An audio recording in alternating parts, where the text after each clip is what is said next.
இடம் மாறினதுல வருத்தமா இருக்காங்களோ இல்லையாங்க, இலாக்கா மாறினதுல ஒருத்தர் வந்து வருத்தமா இருக்கிறாராங்க. ஏங்க இடம் மாற்றத்துல என்னங்க, இலாக்கா மாற்றத்துல என்னங்க வருத்தம்? ஆமாங்க, மூத்த அமைச்சர்ல அவரு, அவருக்கான அமைச்சர் வந்து துறையை வந்து மாற்றிட்டாருங்க முதலமைச்சர்.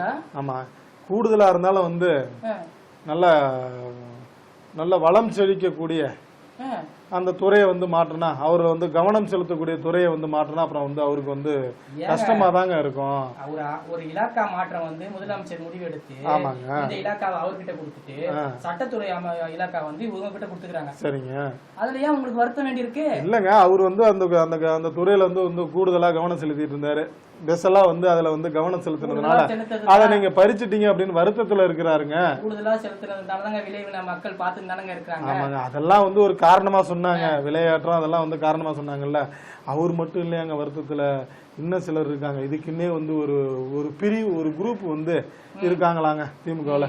ஏற்கனவே வந்து ஒருத்தர் இருந்தாரு, மூத்த அமைச்சருங்க, அவரையும் வந்து அமைச்சர்கள் இருந்து எடுத்துட்டாங்க. திட்டமிட்டு இல்லங்க, அது நீங்க சும்மா இல்லாம திட்டமிட்டு வந்து இது பண்ணிலாம் வந்து சொல்றாங்க. நம்ம சொல்ல நெட்டிசன் சொல்லிக்கிட்டு இருக்காங்க. அப்படி திட்டமிட்டு வந்து அந்த அமைச்சர் இது பண்ணிட்டாங்க. இன்னும் அப்புறம் வந்து இன்னும் பல வந்து இப்ப துரைமுருகனை வந்து அவை முன்னவரா அவரையும் வந்து இலாக்கா பறிச்சிருக்கிறாங்க. அடுத்து ஒருத்தர் இருக்கிறாருங்க, தமிழ்நாட்டோட மத்திய பகுதிக்காரரு. இவங்க எல்லாமே மூத்த அமைச்சரா இருந்தவங்களாச்சே.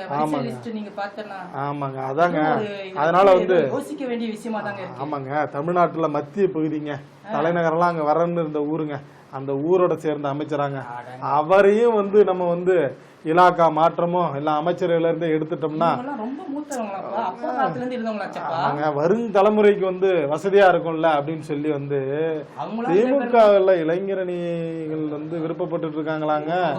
அப்படின்லாம் வந்து ஒரு இருக்காங்கன்னு சொல்லி வசதிகள் பண்ணிட்டு இருக்காங்கன்னு சொல்லி நெட்டிசன் சொல்றாங்க. எல்லாம் எளிதா இளைஞர்களுக்கு எளிதா போயிடும் அப்படிங்கிற மாதிரி எல்லாம் வந்து நெட்டிசன் சொல்றாங்க. அதுக்கான சில வேலைகள் தான் அந்த இதெல்லாம் அந்த நடவடிக்கைகள்லாம் அப்படின்லாம் சொல்லிட்டு இருக்காங்க. ஆமா, மூத்தவர்கள் எல்லாம் புரிஞ்சுக்கிட்டு நடந்தா எதுக்கு வம்பு?